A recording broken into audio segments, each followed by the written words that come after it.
Welcome to Princesshay.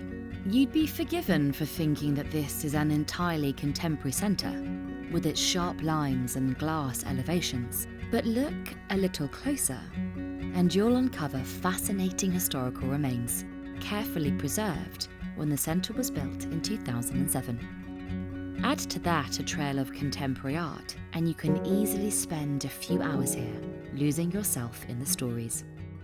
The redeveloped Princesshay opened in September 2007 with a collection of distinctive and individual buildings specifically designed to feel part of the city's streetscape, retaining the lines of old streets and framing views of the cathedral.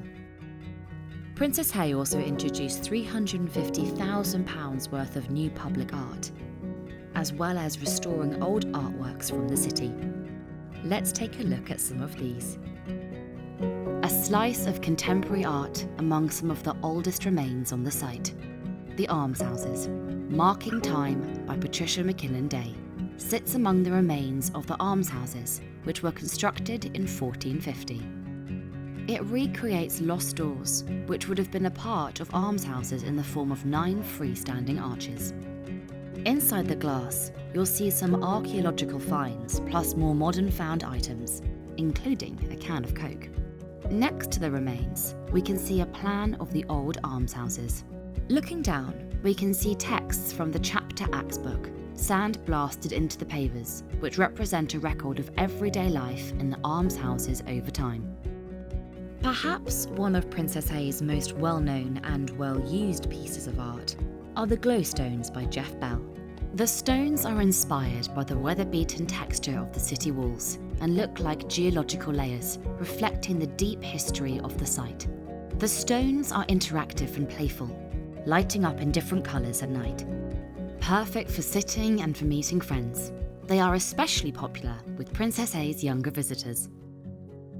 These 6 panels, called Exeter Traceries by McKinnon-Day, highlight the pavilion building which houses 2 restaurant units. The panels echo the windows of the cathedral behind and change constantly with the light. Their blue colour is symbolic of the water, which runs through the medieval subterranean aqueducts. These bronze relief panels, titled In Memory Exeter 1942 by Roger Dean, commemorate the bombing of Exeter in the Baedeker raids of 4th May 1942. The images on them were inspired by photographs taken the following day.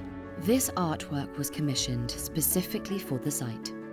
This majestic phoenix rising from the ashes commemorates the rebuilding of Exeter after World War II.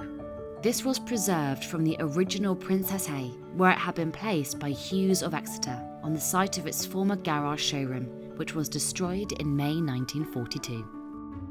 One of the city centre's most iconic artworks, the Blue Boy, stands proudly in the mall.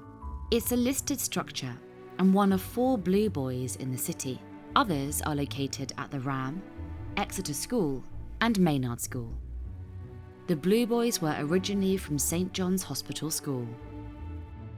These emotive figurines, Despair and Hope, were created in 1957 by Darcy Rawlins, marking the city's destruction and reconstruction in 1942. They originally stood either side of the original Princesshay Arcade at the junction of Bedford Street. So, part shopping centre, part home to a contemporary art trail. Next time you find yourself in Princesshay, take some time to see the art for yourself.